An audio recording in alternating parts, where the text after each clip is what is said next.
चमके न्याय का रोशन तारा, यही संकल्प हमारा, यही संकल्प हमारा। नमस्कार, मैं भावना नायक ठाकुर, व्यवहार न्यायाधीश वर्ग 2, जिला विधिक सेवा प्राधिकरण दंतेवाड़ा की ओर से राज्य विधिक सेवा प्राधिकरण बिलासपुर के निर्देशानुसार आयोजित विशेष जागरूकता कार्यक्रम करुणा के अंतर्गत तैयार इस वीडियो के माध्यम से वृद्धजनों के विभिन्न अधिकारों के संबंध में जानकारी दिए जाने का मेरे द्वारा प्रयास किया जा रहा है। यहाँ पर सबसे पहले यह स्पष्ट किया जाना आवश्यक है कि इस कार्यक्रम का उद्देश्य आम जनमानस तक सरल भाषा में कानून की जानकारी उपलब्ध कराना है। इसी तथ्य को ध्यान में रखते हुए मामूली बोलचाल की भाषा में साधारण जानकारी दिए जाने का प्रयास किया जा रहा है। भारतीय समाज के परंपरागत मानक और मूल्य वृद्ध व्यक्तियों की देखरेख की व्यवस्था करने पर जोर देते हैं। तथापि संयुक्त कुटुंब प्रणाली के क्षीण होने के कारण अनेक वृद्ध व्यक्तियों की उनके परिवारजन द्वारा देखभाल नहीं की जा रही है। परिणाम स्वरूप अनेक वृद्ध व्यक्ति, विशेषकर विधवा महिलाएं, अपने जीवन काल के संध्याकाल के वर्षों को अकेले व्यतीत करने के लिए मजबूर हैं और वे भावनात्मक उपेक्षा और शारीरिक तथा वित्तीय सहायता की कमी झेल रही हैं। इससे स्पष्ट रूप से पता चलता है कि बढ़ती हुई आयु एक बड़ी सामाजिक चुनौती बन गई है और वृद्ध व्यक्तियों की देखरेख और सुरक्षा की ओर अधिक ध्यान देने की आवश्यकता है। कहा जाता है कि बचपन और बुढ़ापा दोनों जीवन काल की दो ऐसी अवस्थाएं होती हैं जहां मनुष्य को प्यार और देखभाल की सबसे ज़्यादा ज़रूरत होती है।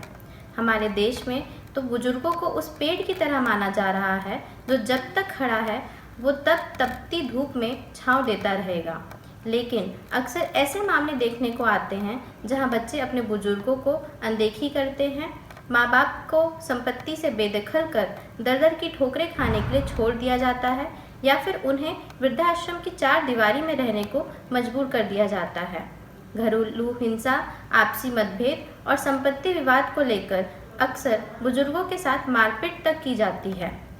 वरिष्ठ नागरिकों के हितार्थ भारत के संविधान के अनुच्छेद 41 में अनिवार्य प्रावधान है कि राज्य अपने आर्थिक सामर्थ्य एवं विकास की परिसीमा के भीतर वृद्धों के लोक सहायता के अधिकारों को सुरक्षित रखने के लिए प्रभावी प्रावधान बनाएंगे।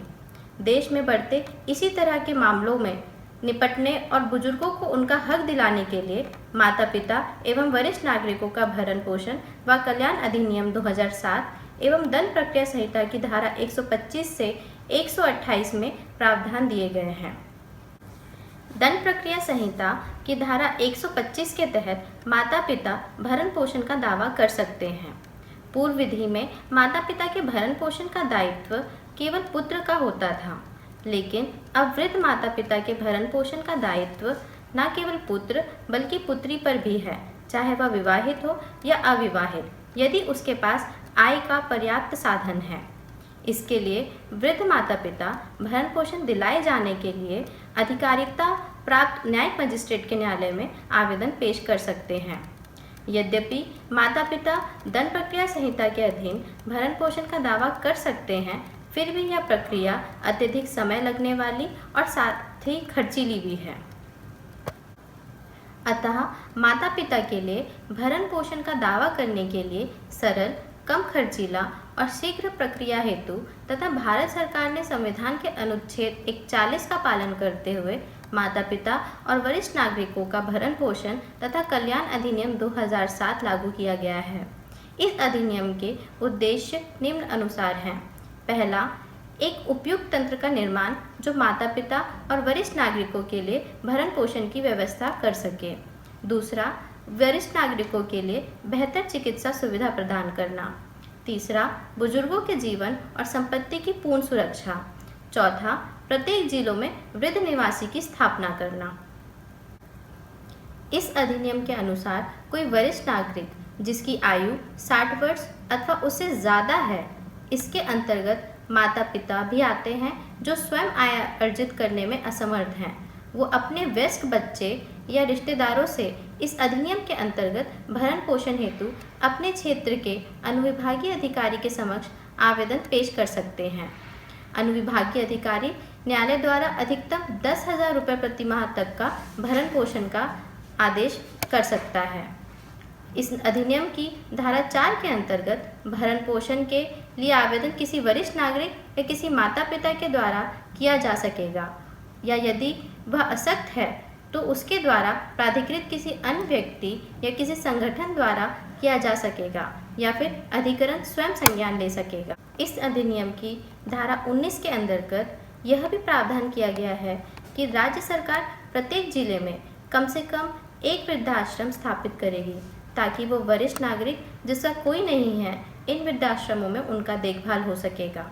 और धारा 20 के अंतर्गत उन्हें निःशुल्क चिकित्सा की सुविधा प्रदत्त करवाई जाएगी। इस अधिनियम के अंतर्गत अभिभावक में सगे और दत्तक माता पिता और सौतेली माता पिता भी शामिल हैं।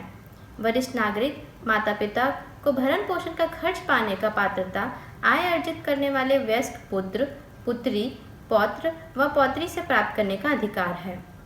इस अधिनियम में यह भी प्रावधान है कि अगर भरण पोषण का दावा करने वाले दादा दादी या माता पिता हैं और उनके बच्चे या पोता पोती अभी नाबालिग हैं या माता पिता निसंतान हैं, तो वो अपने रिश्तेदार जो उनके मृत्यु के बाद उनका उत्तराधिकारी होगा पर भी दावा कर सकते हैं। ऐसी परिस्थिति में जब वरिष्ठ नागरिक इस शर्त पर अपनी संपत्ति अपने उत्तराधिकारी के नाम कर चुका है कि वो उसकी आर्थिक और शारीरिक ज़रूरतों का भरण पोषण करेगा, और ऐसे में अगर संपत्ति का अधिकारी ऐसा नहीं करता है तो माता पिता या वरिष्ठ नागरिक अपने संपत्ति वापस ले सकेगा। इस अधिनियम की धारा 24 के अंतर्गत यह भी प्रावधान किया गया है कि वरिष्ठ नागरिक के जीवन और संपत्ति की रक्षा को सुनिश्चित करने के सभी उपाय राज्य सरकार द्वारा किए जाएंगे।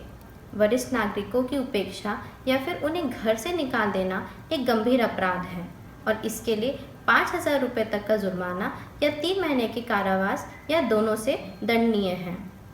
इस प्रकार मैंने संक्षिप्त समय में सरल भाषा में आपके साथ वृद्धजनों के अधिकार के संबंध में जानकारी साझा किए जाने का प्रयास किया है। धन्यवाद।